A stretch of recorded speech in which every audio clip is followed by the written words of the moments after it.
সরাসরি আপনার যা দরকার আপনি আমায় বলবেন, আমার যা দরকার আমি আপনাকে বলবো। তাহলে কথা দিচ্ছেন? কথা দিচ্ছেন? আর এই বইগুলো সবাইকে দেওয়া হবে।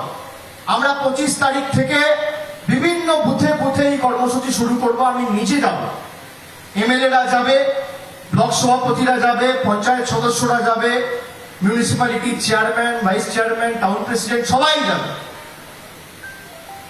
সবাই যাবে মানুষের কাছে আমাদের এই রিপোর্ট কার্ড তুলে ধরবে যে আমরা 8 বছরে কি কাজ করেছি, জাতি দলমত নির্বিশেষে।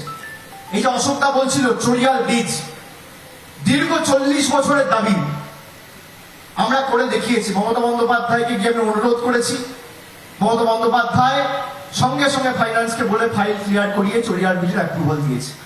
রিহ্যাবিলিটেশনের জন্য প্রায় আমাদের 55-60 কোটি টাকা খরচা হয়েছে। 1400 কোটি টাকায় মথুরাপুর ফলতা প্রজেক্ট। ভারতবর্ষের মধ্যে এত বড় জল সরবরাহ প্রজেক্ট কোথাও নেই। এই বড় কাছারির গেট থেকে শুরু করে নদীর পাড় সৌন্দর্যায়ন থেকে শুরু করে উমেন ইউনিভার্সিটি থেকে শুরু করে কৃষক বাজার থেকে শুরু করে এমনকি আমতলা বাইপাসের রাস্তাটাও আপনাদের দীর্ঘদিনের দাবি ছিল, সেটাও আমরা শুরু করে দিয়েছি। বাস টার্মিনাস হচ্ছে আমতলা, এবং আমতলার যানজট যাতে আরো নিয়ন্ত্রিত হয় 1 থেকে 1.5 মাস 2 মাসের মধ্যে ম্যাক্সিমাম আমরা আমতলা বাইপাসের কাজ শুরু করব। আমি কথা দিয়ে যাচ্ছি আপনারা যেখানে যা বলেছেন, যখন যেখানে জলের সমস্যা হয়েছে আলাদা করে টিউবওয়েল থেকে শুরু করে আলাদা করে ওভারহেড ট্যাঙ্ক লাগানো মিউনিসিপ্যালিটি এলাকাগুলোতে, সেগুলো আমরা সময় করেছি। আমি আপনাদের অনুরোধ করব যে উন্নয়নই আমাদের হাতিয়ার। নমস্কার, দেখছেন রিপাবলিক বাংলা। শিয়াদের সামনে থেকে হচ্ছে নাকি আমির সন্তু রয়েছে আপনাদের সঙ্গে, বুক চুদিয়ে চোখে চোখ রেখে। আমির সন্তু, আমি প্রশ্ন করবো, সিএ থেকে এনআরসি একদম বিভিন্ন ইস্যুতে, না পছন্দ ইস্যুতে, অগ্নিপথ থেকে শুরু করে বিভিন্ন ইস্যুতে না পছন্দ ইস্যু হলেই রেল ভাঙো, ট্রেন ভাঙো, যত কিছু টার্গেট ট্রেন। কেন দফায় দফায় এই ছবি গোটা দেশ জুড়ে কেন উঠে আসবে? আজ দেশের শুভাকাঙ্ক্ষী মানুষরা প্রশ্ন করছেন গোটা দেশ জুড়ে হচ্ছেটা কি? আসবো আলোচনায়, প্রথমে দেখে নেব বিশেষ রিপোর্ট।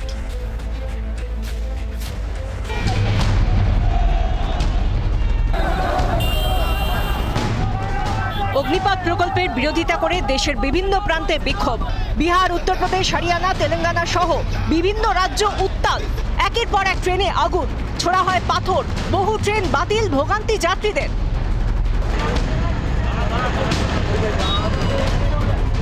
দেশের পাশাপাশি এ রাজ্যেও অগ্নিপথ ইস্যুতে বিক্ষোভ। অগ্নিপথ প্রকল্প প্রত্যাহারের দাবিতে ব্যারাকপুরে রেল অবরোধ ঘিরে উত্তেজনা, জিআরপি ও পুলিশের সঙ্গে ধস্তাধস্তি অবরোধকারীদের। ঘটনায় আটক 4 বিক্ষোভকারী।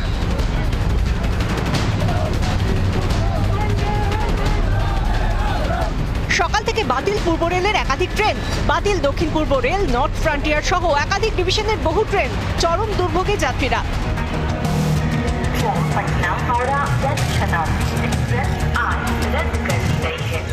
যে সমস্ত ট্রেন বাতিল করা হয়েছে: Howrah Ranchi Shatabdi express, Howrah Dhanbad black diamond express, Howrah New Delhi Purba express, Howrah Darbhanga express, Howrah Jaynagar express, Asansol Gaya express, Asansol Varanasi express, Kolkata Jammu Tawi express, Howrah Dehradun Kumbh express, Howrah Patna Jan Shatabdi express. এছাড়াও বাতিল করা হয়েছে আরও বেশ কিছু রুটে একাধিক ট্রেন। ট্রেন বাতিল ও রেল অবরোধের জেরে যখন জেরবার সাধারণ মানুষ, সেই সময় অগ্নিপথ ইস্যুতে চলছে তুমুল রাজনৈতিক চর্চা। এটা হয় না। সরকারের পলিসিটা দেশের পলিসি, এবং সরকারের পলিসি দেশের পলিসি। বেশিরভাগই বিজেপি স্টেটগুলোতেই হচ্ছে, তো রাজ্য সরকারকে দিতে হবে কেন? আমাদের এখানে তো হিংসা হয়নি, ওখানে তো হিংসা হয়েছে। ট্রেন পোড়াচ্ছে, বাস পুড়িয়েছে, রাস্তা পুড়িয়েছে। তো রাজ্য সরকার, তোমার ভুল পলিসি। সেনাবাহিনীতে যারা যায় তারা নিজের জীবনকে অর্পণ করে দেশের জন্য। প্রকল্প থেকে যারা ট্রেনিং নিয়ে বেরোবে সঙ্গে সঙ্গে তারা আসাম পুলিশে অ্যাবজর্ব হয়ে যাবে। তো পশ্চিমবঙ্গ সরকার যদি এই ধরনের স্কিম চালু করে, আসাম যদি করতে পারে, তাহলে পশ্চিমবঙ্গ সরকার কেন করবে না? তাহলে কেউ বেকার থাকবে না। রাজনীতির জল যে পথেই গড়াক না কেন, দিনের শেষে মানুষ চাইছে এই সমস্যার স্থায়ী সমাধান। একের পর এক ট্রেন বাতিলের জেরে বিভিন্ন স্টেশনে আটকে পড়েছে মানুষ। কিভাবে নিজেদের গন্তব্যে পৌঁছবেন, সেই প্রশ্নের উত্তর এখনো অধরা তাদের কাছে। রিপাবলিক বাংলা।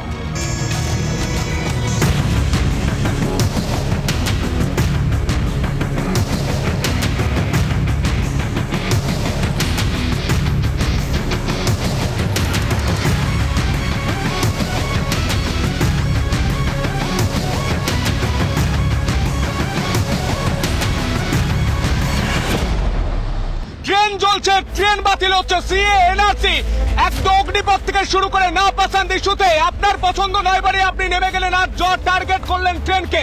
জাতীয় সম্পত্তি ভাঙার আপনার কোনো অধিকার নেই, কারণ সেই সম্পত্তি তৈরি হচ্ছে আপনার টাকাতে, আমার টাকাতে, সবার টাকাতে। আসবো আলোচনায় যারা রয়েছেন পরিচয় করে দেবো। আমার সঙ্গে রয়েছেন প্রীতম দত্ত, আমার সঙ্গে রয়েছেন এমডি জিসান, আমার সঙ্গে রয়েছেন মৌমিতা কালী, আমার সঙ্গে রয়েছেন নিতেশ বসাক।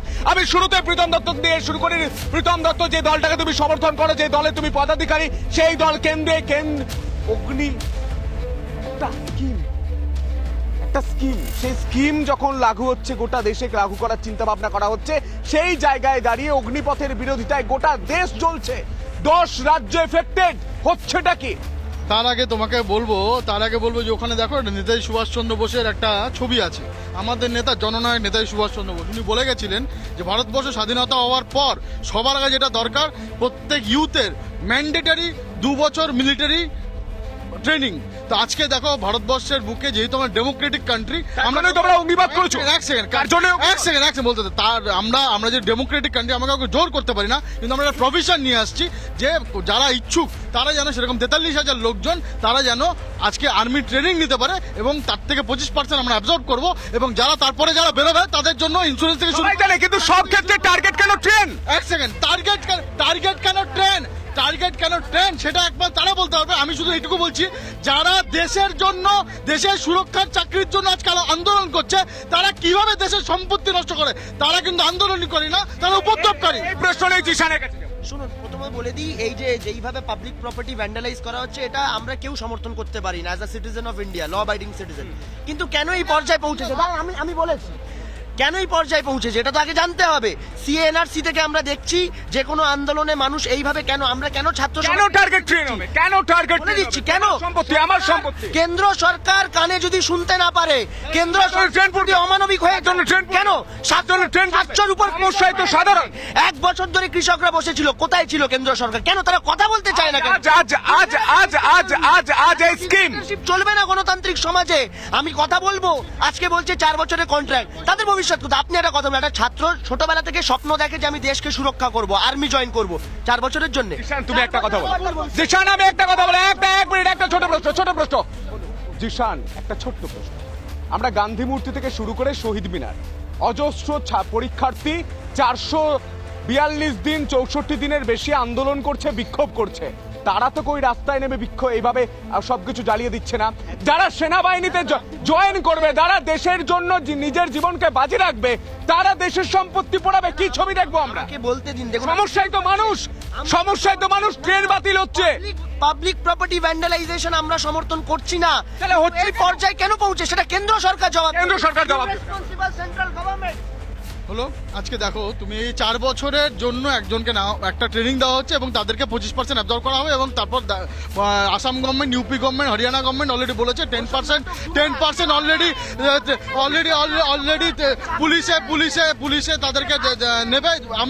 আমরা জিসানকে, তৃণমূলের প্রতিনিধিকে জিজ্ঞেস করছি, মমতা ব্যানার্জি সিভিক পুলিশ না তৈরি করে যারা মিলিটারি ট্রেনিং নিয়ে আসবে, তাদের কি মমতা ব্যানার্জি তাদের চান্স দেবে? অলরেডি আসাম গভর্নমেন্ট ঘোষণা করেছে, ইউপি গভর্নমেন্ট ঘোষণা করেছে, হরিয়ানা গভর্নমেন্ট ঘোষণা করেছে। মমিতা আসবো উত্তর নেব। মমিতা, একটা ছোট প্রশ্ন। আমাদের রাজ্যে চাকরির প্রার্থীরা যখন 442 দিন 64 দিনের বেশি আন্দোলন করছে, তারা রাস্তায় নেমে এরকম আমরা বিক্ষোভ দেখিনি, কিন্তু অগ্নিপথকে কেন্দ্র করে এই ট্রেন চলবে, প্রতিবার টার্গেট হবে ট্রেন, আমার সম্পত্তি, তোমার সম্পত্তি, ট্রেন। সরকারি সম্পত্তি সব থেকে বড় কথা। আমরা কোনোদিনও সরকারি সম্পত্তি, যা আমাদের, যা আপনাদের, সব মানুষের, তাকে এইভাবে নষ্ট করা কোনোদিনও সাপোর্ট করি না। কিন্তু যে সরকারটা বসে আছে মসনদে, দেশ যখন জ্বলে, মানুষগুলো জ্বলন্ত চিতায় যখন তিল তিল করে মরে, ওই লোকটা 56 ছাতি বাজিয়ে কি বলেন, সব চাঙ্গাসি, আর মানুষগুলো ওখানে দাঁড়িয়ে সমানে সাফার করে, লজ্জা করে না ওদের? আজকে ওরা বলছেন সরকারি সম্পত্তি পড়ছে, কে দায়ী, কিসের জন্য এই ঘটনা ঘটছে? আমরা নিন্দে করি সরকারি সম্পত্তি এইভাবে ধ্বংস করে দেওয়ার, কিন্তু এর জন্য দায়ীকে সবার আগে হিড়ির করে ওনাদের নামানো হোক চেয়ার থেকে, যে তোমাদের ইন্ধনে তোমরা দেশের যুবকদের আজকে এইভাবে রাস্তায় ওরা এই অগ্নি আপনারা নিন্দা আপনারা সমর্থন করছেন? কোনোদিনও সমর্থন সমর্থন করি না। আর এই যে আজকে যখন ভারত জুড়ে, রাজ্য জুড়ে এবং বিজেপি শাসিত 10টা রাজ্যে যখন এইভাবে ট্রেন চালিয়ে দেওয়া হচ্ছে, তার পিছনে ইন্ধনও দিচ্ছেন কিন্তু সেই লোকটা যিনি বছরে 2 কোটি চাকরির প্রতিশ্রুতি দিয়ে আজকে 16 কোটি। বিজেপি, তৃণমূল কংগ্রেস, সিপিএম আমি জানি না, আমি একটা কথা জানি, ট্রেন বাতিলের জন্য অজস্র মানুষকে বসে থাকতে হচ্ছে স্টেশনে। আমি এটুকু জানি ট্রেন বাতিলের জন্য মানুষকে সাফার করতে হচ্ছে। আমি এটুকু জানি ট্রেন চলছে বলে আমার সম্পত্তি চলছে, উত্তর দিতে বাধ্য। আজকে আজকে আজকে আজকে আজকে আজকে আমরা অনেক মিডিয়া রিপোর্টে দেখেছি 44 বছর 50 বছর আজকে তোমার হাজরার সামনেও যারা কোনোদিনও কোনো চাকরি প্রার্থীতেই বসবে না, ওই বয়সটা পেরিয়ে চলে গেছে, 24 বছর হয়ে গেছে, তারা কোনোদিন বসবে না, তারাও কি আন্দোলন করছে। আসলে এটা কিছু না, রাজনৈতিকরণ হয়ে গেছে। আজকে 4 বছরে একটা অপরচুনিটি দেওয়া হয়েছে, এটা কোনো ম্যান্ডেটরি করা হয়নি। এবং আর্মির এছাড়া যেভাবে ক্যাডেট নিযুক্ত হতো সেটা কিন্তু সেখান থেকে কোনো কিছু তার বাদ দেওয়া হয়নি, অলরেডি অ্যাডেড করা হয়েছে। এটা অলরেডি অ্যাডেড করা হয়েছে, কোনো কিছু অপরচুনিটি দেওয়া হয়েছে, অ্যাডেড অপরচুনিটি। কিন্তু তার থেকে সাধারণ মানুষের সঙ্গে যারা ট্রেনের সুবিধা ভোগ করেন, আপনি প্রত্যেকের ট্রেনের থেকে সুবিধা নিন, আপনারা ট্রেনে যাতায়াত করেন, ট্রেন জ্বালিয়ে দেবে এই ছবিটা দেখতে হবে গোটা দেশকে। পরিস্থিতি তৈরি হয়েছে ওরকম। একটা 21 বছরের ছেলে চাকরি পাবে, 25 বছর রিটায়ারমেন্ট হয়ে যাবে 12 লক্ষ টাকা নিয়ে, তারপরে কোথায় যাবে সেই ছেলেটা? তার ভবিষ্যৎটা কোথায় যাবে? সে ট্রেন চালাবে না তো কি করবে? 17.5 থেকে 23 বছর, 17.5 বছর থেকে 23 বছর সেই ছেলেটা ট্রেন চালাবে না তো কি করবে? লাড্ডু খাবে? এই অবদত্ত সরকার। কিন্তু ট্রেন তো আমার সম্পত্তি, আপনার সম্পত্তি। ট্রেন তো আমার সম্পত্তি, আপনার সম্পত্তি। কথা বলি, देखिए हालात तो बहुत ख़राब है। मेन प्रॉब्लम क्या हो रहा है कि गवर्नमेंट जो है एकदम फेलियर है। উত্তর নেই। আপনার সঙ্গে কথা বলি, আপনি তো তরুণ প্রজন্ম, ট্রেন জ্বালানো সেটা কি পথ? ও আপনার স্কিম নিয়ে অসুবিধা থাকতেই পারে, অগ্নিপথ নিয়ে আপনার বিরোধিতা থাকতেই পারে, তারপর ট্রেন চলবে যে ট্রেনে আপনারা যাতায়াত করেন। जी अभी तक बेरोजगारी है, उसकी वजह से इतना परेशान है, लड़का क्या करेगा। বেশ, আমি রিতেশ দার কাছে আসবো। রিতেশ দার আমি রিতেশ দার কাছে আসবো। রিতেশ দাকে দিয়ে শুরু করি। রিতেশ দা, ট্রেন জ্বলছে, যে কোনো জিনিসের টার্গেট ট্রেন কেন হবে? যে কোনো জিনিসের টার্গেট ট্রেন্ড নয়, তুমি যদি মানুষের আবেগের ওপরে আঘাত করো, মানুষের যে চাহিদার ওপরে যদি তুমি আঘাত করো, মানুষ সেটা আউটবাস্ট করবে। আউটবাস্টটা কোন পরিস্থিতিতে হবে, কোথায় গিয়ে হবে, কিভাবে হবে, সেটা কেউ বলতে পারে না। কেউ তো বলে দিচ্ছে না যে গিয়ে ট্রেন জ্বালাও, কিন্তু সরকারকে শুনতে হবে। সরকার যদি সহনশীল না হয়, সরকার যদি অসহনশীল হয়, সেনা তো দেশের সম্পত্তি রক্ষা করবে, ভাবি সেনারা ট্রেন জ্বালাবে, দেশের সম্পত্তি জ্বালাবে? আরে ভাবি সেনারা নয়, তুমি বুঝে যাও, ভাবি এরা হচ্ছে যুব সমাজ। তুমি যুব সমাজের যে স্বপ্ন, তার উপরে না, সেই ইমোশনালটা কোথায়? আমি দেশের জন্য প্রাণ দেবো, আমি দেশের সম্পত্তি নষ্ট করবো, দুটো ইমোশনাল আমি মেলাতে পারছি না। আমি এইটাই বলছি যে একটা প্রধানমন্ত্রীর ইমোশন কোথায় যে যুব সমাজকে সে আঘাত করবে? এত স্পর্ধা কে দিয়েছে তাকে যে সে যুব সমাজকে আঘাত করবে? 4 বছরে পার্ট টাইম সেনা হয়? 4 বছরে পার্ট টাইম সেনা হয়? এটা কখনো হয় না। এটা কখনো বলছি না it's a training process, it's a job. এই জব কথাটা তুলতে হবে। বলো যে তুমি যদি বলো যে ট্রেনিং প্রসেস, ঠিক আছে, ট্রেনিং প্রসেসে তুমি নিয়ে যাও, তাদেরকে তুমি ইনসেন্টিভ দাও, দ্যাট ইজ তুমি বলছো ইটস আ জব। প্যারা কোনোদিন এইভাবে পার্ট টাইম সেনাবাহিনী হয় না, আবেগ থেকে হয়। সেনাবাহিনীতে যে যায় সে দেশকে রক্ষা করবার। উত্তর নেব, তারপর জিশানের। এই যে আমার দাদারা জানে না, আমরা জানি যে আমাদের ভারতবর্ষে আমরা যেভাবে থ্রেট পারসেপশন আছে, আমরা জানি আজকে এরকম এই সেম সিস্টেমটা অনেকগুলো ডেভেলপ কান্ট্রিতে অলরেডি ইউটিলাইজ। যেমন ইসরায়েলের সিস্টেমটা আছে, ওখানে ম্যান্ডেটারি যে প্রত্যেকের 2 বছরের মিলিটারি শাসন দরকার। এখানে আজকে সরকার একটা অপরচুনিটি দিয়েছে, ওই আর্মিতে যেভাবে করে মিলিটারি ট্রেনিং 2 বছরের জন্য মিলিটারি ট্রেনিং ম্যান্ডেটারি। আজকে একটা ভারতের সরকার 4 বছরের জন্য অপরচুনিটি দিয়েছে, তোমরা আসতেই পারো, কেউ বলেনি ঘাট ধাক্কা দিয়েছে, তোমার করতেই হবে, যাদের দরকার করতো। আর এছাড়া মিলিটারিতে যেভাবে করে রিক্রুটমেন্ট হতো সেটা কিন্তু বন্ধ হয়ে যায়নি সন্তু, এটা জাস্ট অ্যাডেড হয়েছে যে একটা 4 বছরের জন্য তারা 25% তারা অ্যাবজর্ব করবে এবং তাদেরকে হাইলি ট্রেন, সুস্থ সবল হিউম্যান রিসোর্স ভারতবর্ষে তৈরি হবে এবং যখনই দরকার হবে। এই তো আমার প্রশ্ন, উনি তো বলছেন এটা অ্যাডিশনাল স্কিমে কেন কাউকে 4 বছরের জন্য চাকরি দেওয়া হবে? কেন তাকে ফুল টাইমের জন্য চাকরি দেওয়া হবে না? এখানে আমার প্রশ্ন। আরেকটা কথা আমি বলে দিই, আপনি বারবার, সন্তুদা তুমি বারবার বলছো কেন ট্রেন জানানো হচ্ছে, কেন ট্রেন পোড়ানো হচ্ছে, সাধারণ নাগরিকরা কেন ভুগবে? এই উত্তরটা কার থেকে চাওয়া উচিত? আমার থেকে নয়, কেন্দ্র সরকার থেকে গিয়ে চান যে রাজ্যতে আজকে ট্রেন পোড়ানো হচ্ছে, কোন রাজ্যগুলো? উত্তরপ্রদেশ, হারিয়ানা, মধ্যপ্রদেশ, কাদের রাজ্য? ভারতীয় জনতা পার্টির রাজ্য, তারা জবাব দেবে কেন তারা মানুষকে সুরক্ষিত রাখতে পারছে না। আজকে ছাত্ররা, যুবরা তারা ইমোশনলেস হয়ে গেছে, তাদের ফ্রাস্ট্রেশন আউটবার্স্ট হচ্ছে। দায়ীকে কেন্দ্র সরকার, ভারতীয় জনতা পার্টি এবং নরেন্দ্র মোদী। এদেরকে 2024-এ গদি থেকে নামাতে হবে। প্রশ্ন শেষ কি এটাই বলতে চাইছি। উত্তর নেই। Frustration আজকে আমরা- প্রশ্ন নেই। প্রশ্নটা কি প্রশ্নটা ছিল হচ্ছে 4 বছর পর কি করে হবে?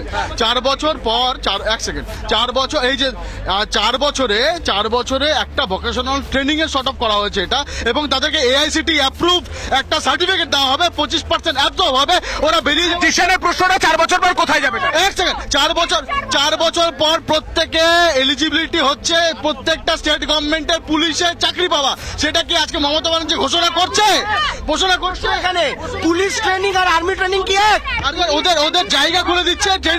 আর্মি বর্ডার সিকিউর করে, সিভিক পুলিশের মতো লোককে আমরা দেখেছি ট্রেন লোক। কথা বলছেন কি ইলজিক্যাল কথা বলছেন? অলরেডি ইন্ডাস্ট্রিয়ালিস্ট, অলরেডি একটা আর্মি ট্রেনিং লোক পুলিশ জয়েন করলে কি হতে পারে আপনি জানেন? Already industry. 4 বছরে জওয়ান তৈরি হয় না। আরে দাদা তুমি police internal security, army external security. আরে আপনি মানুষ দেখছে, মানুষের সঙ্গে আমরা কথা বলবো। মৌমিতা, তোমার কোনো প্রশ্ন থাকলে সরাসরি প্রশ্ন। আমার প্রশ্ন নেই, আমি উত্তরটা দিতে চাই। শুধু আমি বলছি না, এখানে যারা দাঁড়িয়ে রয়েছেন তারাও কিন্তু চিৎকার করে বলছেন মোদি ভাগাও দেশ বাঁচাও। এটা টপিক নয়, কে কাকে ভাগাবে এটা টপিক নয়। টপিক অগ্নিপথ, টপিক ট্রেন চলছে, টপিক মানুষের সমস্যা। টপিক অগ্নিপথ, কারণ মোদি সরকার চেয়েছেন এই দেশটা অগ্নিপথ হয়ে যাক, দেশের আনাচে কানাচে পথে ঘাটে আগুন জ্বলছে, যার জন্য দায়ী মোদি সরকার। মোদি হটাও দেশ বাঁচাও। না, কোনো স্লোগান নয়।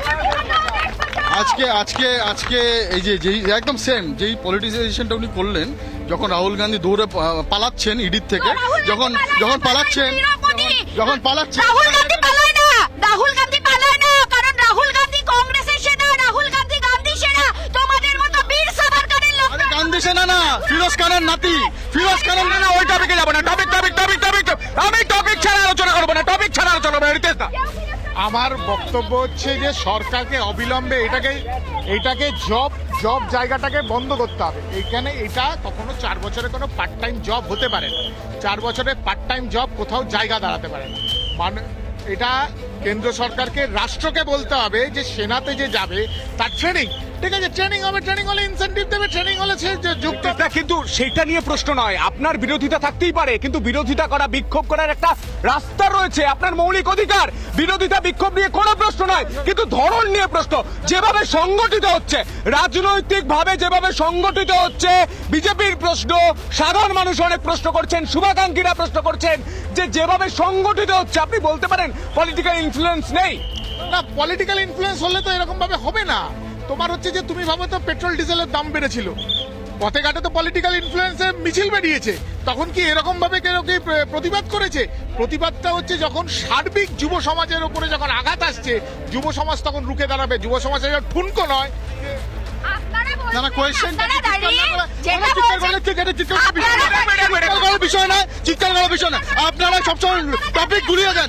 আপনারা বলছেন কিসের জন্য 4 বছরের জন্য একটা ট্রেনিং দেওয়া হচ্ছে, 20 লক্ষ টাকা দেওয়া হচ্ছে, এবং তাদেরকে চাকরি করার জন্য সব রকম দেওয়া হচ্ছে।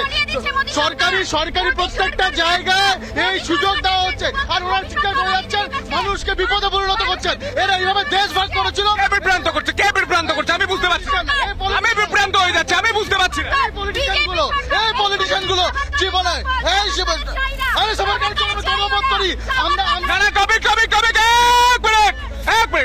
টপিক আমার বিষয় একটাই, রিপাবলিক বাংলার একটা ইন্টারেস্ট, একটা এজেন্ডা, সাধারণ মানুষের স্বার্থ। যখন রেল পুড়ছে তখন আমার সম্পত্তি, আপনার সম্পত্তি নষ্ট হচ্ছে। যখন রেল বাতিল হচ্ছে তখন সমস্যা হচ্ছে আমার, আপনার। এই পলিটিক্যাল লিডারগুলোর নয়, এই পলিটিক্যাল পার্টিগুলোর নয়। সস্তার রাজনীতি করতে গিয়ে সাধারণ মানুষকে বলি চড়াবেন না। এই প্রশ্নটা নিয়ে, এই এজেন্ডা নিয়ে রিপাবলিক বাংলা প্রশ্ন করবে, কারণ রিপাবলিক বাংলা মানুষের কণ্ঠস্বর। নিচ্ছে একটা ছোট বিরতির পর ফিরে আসছে, দেখতে থাকুন রিপাবলিক বাংলা।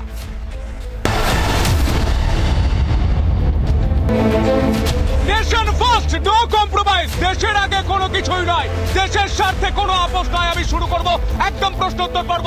1:1 হবে প্রীতম দত্ত ভার্সেস জিশান। শুরু, টেনশন নাও। একটু আগে প্রীতম দা বলছিল যে এই আন্দোলনটাকেই নাকি রাজনীতিকরণ করা হচ্ছে, পলিটিসাইজ করা হচ্ছে। আমি একটা জিনিস জানতে চাইছি, এই যে এয়ার স্ট্রাইক হয়েছিল 2019 নির্বাচনে, মনে থাকবে বালাকোট সার্জিক্যাল স্ট্রাইক নিয়ে প্রত্যেকটা জনসভায় নরেন্দ্র মোদী আমাদের দেশের প্রধানমন্ত্রী আর্মিদের সাফল্যকে ইউজ করেছে পলিটিক্যাল প্রচারের জন্য। তখন সেটা পলিটিসাইজেশন ছিল না? দীপাবলি মানানোর সময় পলিটিসাইজেশন ছিল না? আজকে আর্মি না না, কে অপোজিশন কে করেছে? আর্মি এয়ার স্ট্রাইক করেছে, এরা কোয়েশ্চেন করেছে আদৌ এয়ার স্ট্রাইক হয়েছে কিনা। টিএমসি, কংগ্রেস, সিপিএম এরা আর্মির দক্ষতা নিয়ে প্রশ্ন করেছে। আপনারা কি করে পারেন? ভারতের আর্মির দক্ষতা নিয়ে প্রশ্ন করেছে। দেখুন, যে প্রশ্নটা এরা তুলছে সমানে সমানে যে এই অগ্নিপথ বিষয়টাকে নিয়ে নাকি রাজনীতিকরণ করা হচ্ছে, আমার প্রশ্নের উত্তর আমি জানতে চাই একটা কথায়, ওনাদের কথা যদি মেনে নিয়েও ধরা যায় যে রাজনীতিকরণ হচ্ছে, আমরা বারে বারে বলছি আমরা কিন্তু সরকারি সম্পত্তি পোড়ানোর বিরুদ্ধে, কারণ এটা আমার সম্পত্তি, আপনার সম্পত্তি, কিন্তু তারপরেও যদি এর মধ্যে রাজনীতিকরণ হয়ে থাকে, পুলিশ আপনার, আইন আপনার, শাসন আপনার, বিচার আপনার, কেন তারপরে আপনারা সুষ্ঠু ব্যবস্থা আপনারা আটকাচ্ছেন না? আমরা সব রকম ভাবে চেষ্টা করছি। দেখুন, যখন একটা এর আগেও সিএ এনআরসিতে আমরা দেখেছি সব জায়গায় কিভাবে হঠাৎ করে হুলিগানিজম তৈরি হয়, হঠাৎ করে তৈরি হয়েছিল, কিন্তু তুমি দেখবে 3-4 দিনের মধ্যে যখন এই রিক্রুটমেন্ট প্রসেস শুরু হয়ে যাবে, সব মিলিয়ে 34টা ট্রেন বাতিল হয়েছে, সাধারণ মানুষ সাফার করছে। একদম সাধারণ মানুষ সাফার করে। তো তোমার সিএ এর সময় হয়েছে সন্তু, সেই জন্যই বলছি আফটার এই তুমি দেখবে রাষ্ট্রকে দায়িত্ব নিতে হবে যুব সমাজের ক্ষোভকে প্রশমিত করার জন্য। পলিটিক্যালাইজড করা হচ্ছে না। পলিটিক্যালাইজড কি জিনিস? কৃষক আন্দোলন মোদি বুঝে গেছে পলিটিক্যালাইজড কি জিনিস। মোদিকে নাক্ষত দিয়ে কৃষক আন্দোলনের কৃষি বিলকে তুলতে হয়েছে, দ্যাট ইজ পলিটিক্যালাইজ। পলিটিক্যালাইজ এখানে হচ্ছে না, এখানে যুব সমাজ ক্ষেপে উঠেছে।